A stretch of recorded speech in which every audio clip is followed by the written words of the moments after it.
Hi guys, welcome back. We got another video for you today. Today we are in lovely Cowans Gap State Park.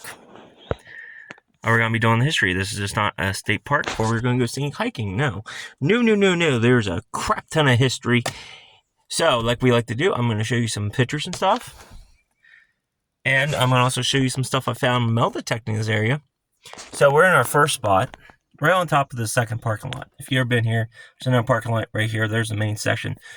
Supposedly, in this section, according to a state park ranger, around the Civil War, 1860-ish, there supposedly was a log cabin up here that was abandoned. Supposedly. I don't know if it's true, I can't find nothing. But over here in the woods, which we'll show you in a minute, I kind of went through these books, show you that, tell you the history, but quickly, let's finish this. Supposedly, there was a couple African-American people who wanted to live in this abandoned cabin. Now, I got this from the ranger. I have no clue if this is 100% accurate, but it could be possible. Somewhere where we're standing, setting, I should say, in the truck, was a cabin. All right, according to him. Supposedly, what they did, the people in this area did not want African Americans living up here, so they burned the cabin to the ground. So, it's kind of a sad story. If it's true, it's really sad. A lot of people changed. But there is evidence over here of a stone wall, which we'll show you in a second, too. But let's get through this history quick. So, again, we got some books. I got this up at the Historical Society again. So, this is about the South Pennsylvania Railroad, and they had a line up here. There's a map in here that's very interesting, and I want to show you all. Here. That's not the map, but it's an aerial view of the Cowans Gap back in sometime when the dam was drained. Put my little fancy cheap bookmarker back.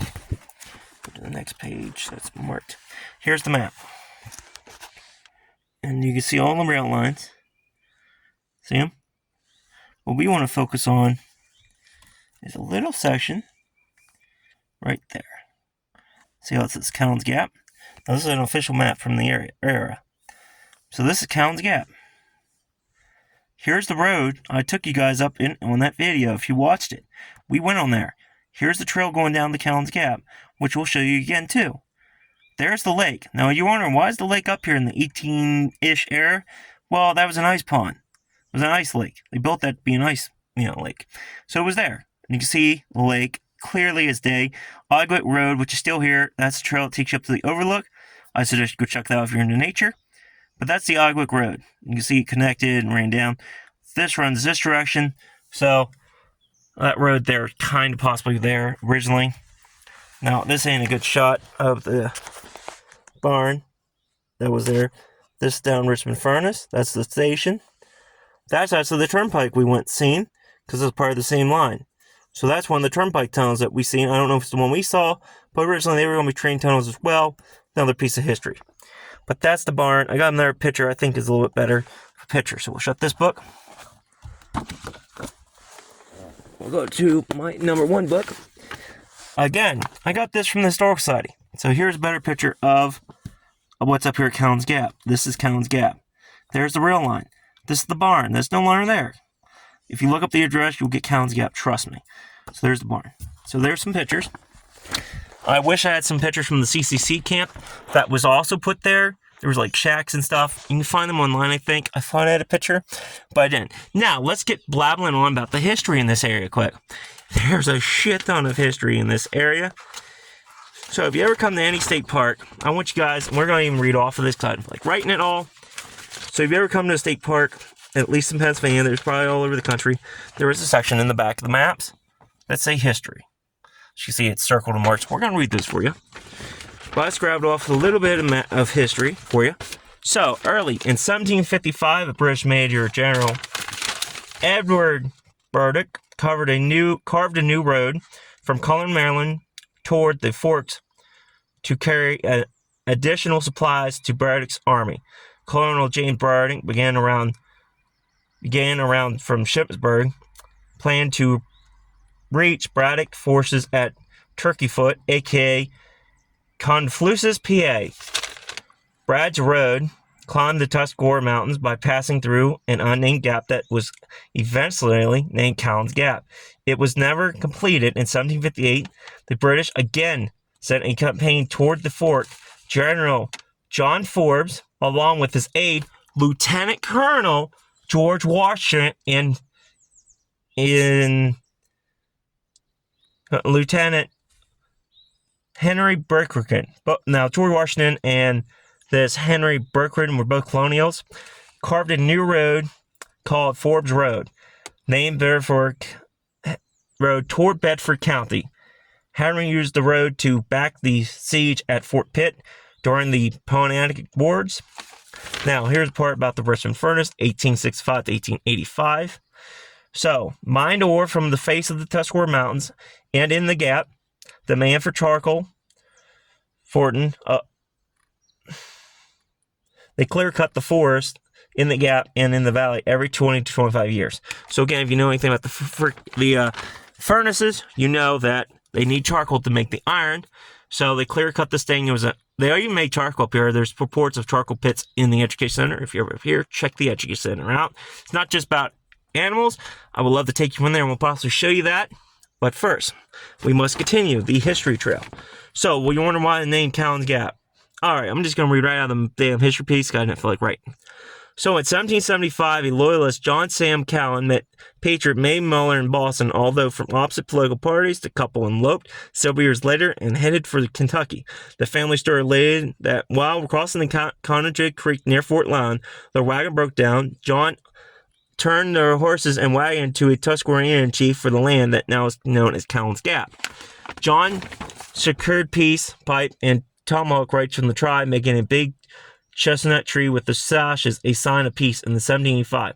John secured a warrant for the land from the properties of Pennsylvania. John and Mary built their house along Forbes Road near what is now the junction of Stumpy Lane and Ogden Road. Most of Cowans Gap State Park is in Lyons Valley, named for the neighbors of the Cowans. So, right down there, Stumpy Lane, there's the road. So, there is possibly a possible chance that the cabin I was talking about was actually Cowans Gap's cabin that they built. Then they left it around the 1860s, and then that other story happened, sadly. It's cool history will continue. So beginning in 1893, Harrison College in Lebanon, Pennsylvania began purchasing land and timbering rights among the 40,800 acres around Cowans Gap. College and Company constructed a railroad of wooden rails from Richmond Furnace up the mountain into the Gap to move the lumber to market. Today's Richmond Furnace Road follows the old railroad right of way. College and his partner Chester Springler of McConnellsburg operated Butler sawmill in the valley, cutting mainly pine and oak. The final cut was completed in 1907, leaving a landscape of overcut forest and erosion. So it's even possible the lake was used for the sawmill. They possibly used it like a water mill. So now, if you're wondering how we got this, in 1933, to leave the rampant unemployment of the Great Depression, President Roosevelt erected a civilian corporation corp. The young men in the CCC received food, clothes, and small paychecks. So if you ever hear the word CCC camps, that means Civilian Corporation Conservation Corps. Sorry. So that's what that means. They built a lot of stuff. Even the Hoover Dam, I think he started that. I'm not sure if it's the same group, but a lot of the state parks were built by them. So the CCC boys built roads, trails, and recreational facilities, fought fires, planted trees, and many other conservation activities. Richmond Furnace Camp S54 was built next to the new forest section of Cowans Gap. The camp was local and called Camp Fox, and Rollo killed in action who's stationed there.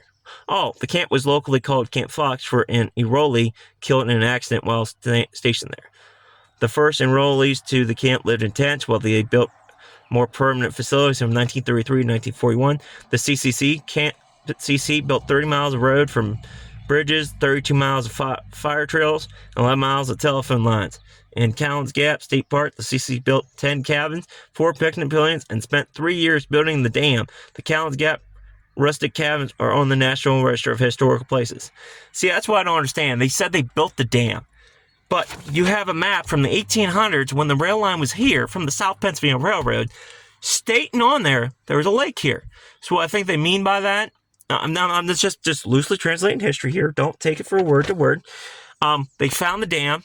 It was in bad shape. It was like possibly in a station of collapse.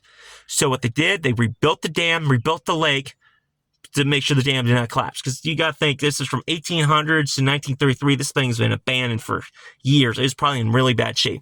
Which will also show you below the dam, I think there's actually the original spillways down there. I think. I'm not sure. But you can see the roads and stuff from the 2000 renovation. Again, they had to repair the dam so it wouldn't collapse and fail. So now, let's get boots on the ground and show you y'all. Now, if you ever look up many pictures of Cowans Gap, you'll see the camp there. Right in that parking lot, there was a house. There's a trash pit back there. We're going to show you that too. There's also stone walls back there. First, let's show you this one. This is why I think the guy was not half wrong about this. We're standing possibly where the cabin was. So we head back over here in the woods. Again, Pennsylvania is great at hiding her history. So you gotta get out of the truck, gotta go in the weeds and look for weird stuff. We head back here.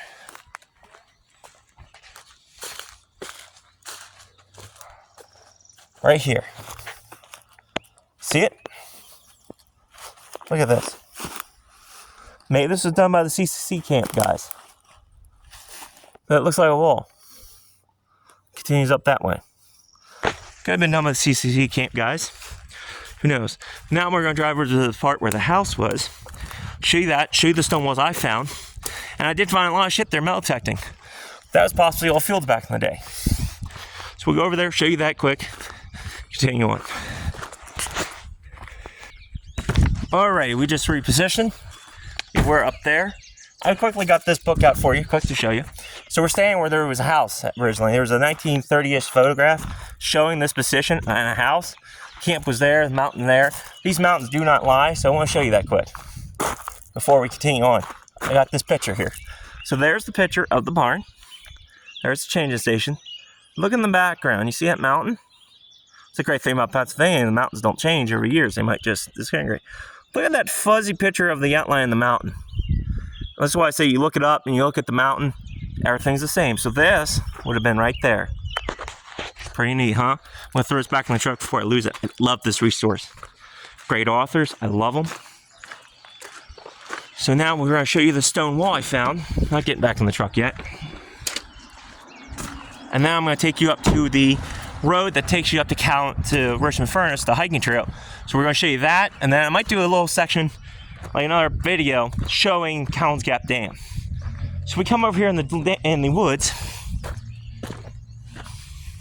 I think it was right about here. Yeah, it was right about down here. I think I'm standing on it. Alright, so right here, while metal detecting this area, it used to be all fields, I found a trash pile.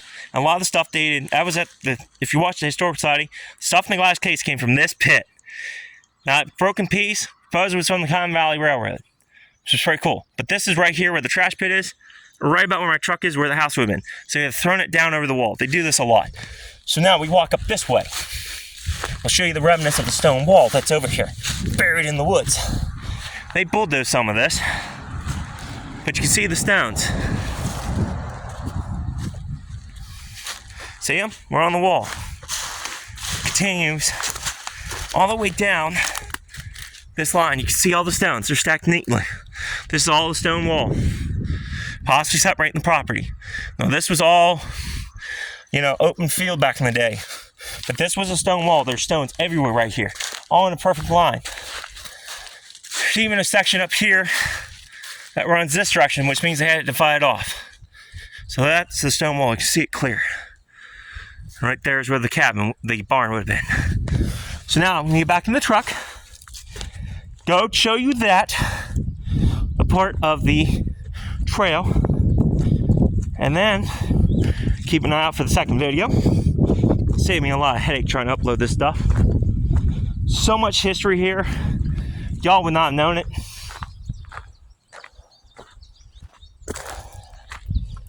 Damn, I have to show you. Oh, I never showed you that, did I? Well, there, we'll show you that now. I forgot to show you something I wrote up quick.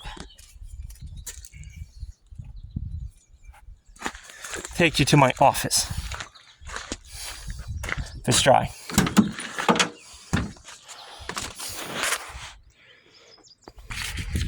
So I drew this up for you. Damn wind, don't want to crop right now. So you can see it. You can see. So there's where the house possibly was. This is where that other house was. Right? Out in this section. where the barn and all them other buildings were. And you can see the trail going down the gap. I wrote it up so you can see the line perfectly. It goes around that corner in the lake and heads that way. So, right there is where the trail went. I know it's hard to see with the modern construction, but you can kind of ID where the stuff was at with the modern stuff that's here today. Archaeologists use this type of technique, and again, goes up around. Here's the logging trails, which are still there. I know they were there possibly. So we're going to go show you this.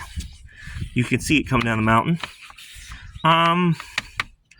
Do you guys want me to walk that? I don't know if I really need to, but you can see where it followed the Pleasant Trail, passenger trail. Funny, that's a train line. And you can see where it went all the way down. There's the road we came up. Then you can see the old rocking trail. There's even a part where it cuts this way. It possibly hits down Stumpy Lane. I didn't see anything like that. But there you go. That's a good view. Archaeology uses this method all the time. And it helps show you what's overlaid of the old stuff. So now, we're going to quickly get in the truck. Go show you some more history.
Alright guys, we relocated again. We're now at the entrance to the Tuscarora Trail, heading south. So, we were over that way. Right there's the Marn. Education Center's down there. If you're over there, check it out. We might do a short then. But now we're going to head down. We're legitimately hiking down history right now. Roughly right about along where this road's at was where the trail was. And you think it doesn't look pretty cool right now. But we get down the road a little bit here. You're going to see it. I might have to pause the video and let you not want me to hike the whole thing. But we get down here.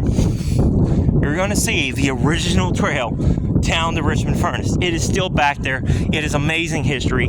I hope y'all enjoy this stuff. I do too. But this is the old rail line. So can you imagine? It's 1860, what was 1885-ish?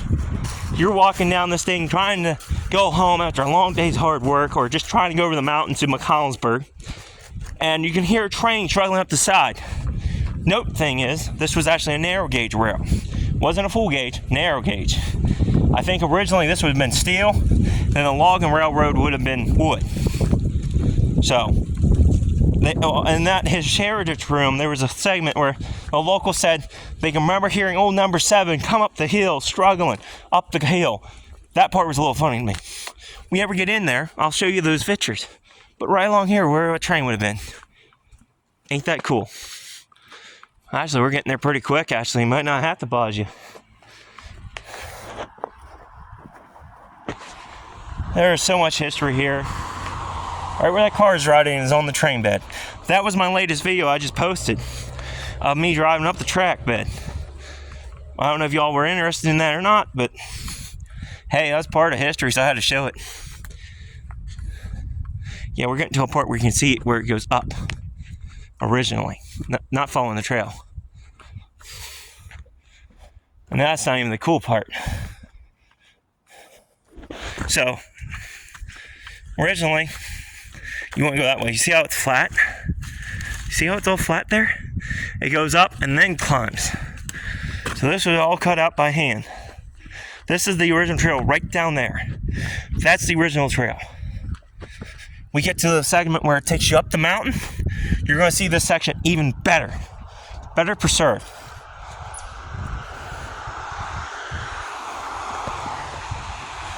You wonder, how does it get up here? It climbs. Right there. See how it climbs? So it follows closely. It climbs up this knoll here. See how it's all flat? Then they just buried it with the original trail. The new trail. Again, in Pennsylvania, boots on the ground, you gotta get eyes on it. Because this shit, look at this. If there was a structure right there, you wouldn't see it. Because the weeds and stuff just hide them. That's that good at hiding its history. That you have to get out in the mountains and hike this stuff.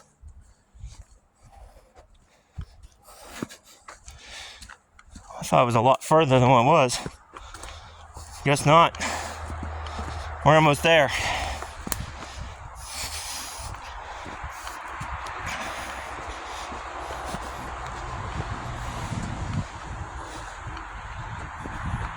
You can really see it there. See it? How it's weird? And it comes up right there. Alrighty. We are now on the original trail. So you got the Tuscarora Trail. Goes that way. We going that way. You see how this is flat? That is not natural, guys. This is the original trail to Richmond Furnace. It is still here. It is still preserved. Right there would have been a train. We'll wait until this car comes. Imagine, 1863, that's a train going down the hill. And you're walking your way towards home. I know it's covered. And note, I don't think we're at the property boundary just yet, but it is covered in stuff.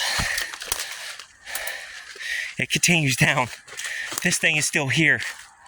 This is a piece of history, guys, that is just buried and forgotten. It continues. I'm gonna head down this white marker and turn around, but I am walking on history right now. This is a piece of history, guys. You can see how it's all banked up. See how it's cut, how it's flat. And there's the property marker for Cowans Gap. We crossed that, we are going across private property, and we are not going to do that today. But I know it's thick, but you see that direction? It's still there. It's all preserved, guys. Amazing, amazing that this history is buried up here. Again, Pennsylvania. From the road, you wouldn't know this is here. Look how close we are. You would never know this stuff was here. That is why this stuff is so cool. This is why Pennsylvania history is kind of a B to get to. Because you gotta go through the bars, you gotta go through the bush, gotta take on the ticks. I hate ticks. Probably got them all over me now. But this is why history is so cool, guys. This is why you gotta literally put boots on the ground. Literally put boots on the ground and come out here and check this stuff out yourself. What I like to do when I metal detect, here's a little tip. I'm going to an area that I know is historical like this. I like to take like an adventure hike. I like to go hiking in that area without the metal detector, without the gear, and see where the stuff's located. So that when I come back out, I know exactly where to go, know exactly what to hit. And I also do my research. That's why I know so much about this history. And it's also part thanks to the Path Valley Historical Society. They did that part about Richmond Furnace. They had a guy come in and talk about it. And I know so much more about this area. Again, you gotta get membership of your historical society in your local area, and you can learn more local history that you never knew. I never knew this stuff was here when I moved up here. But it's here, it's preserved, it's saved, it's hidden. Not even the tourists know this stuff. Yeah, you can really see it there. You know, it's hard might be to see through the camera. You see how it went down naturally. I don't know why they just didn't keep that part of the trail. That's the original slope that took you up to that part. So, this is why I love doing this stuff for you guys.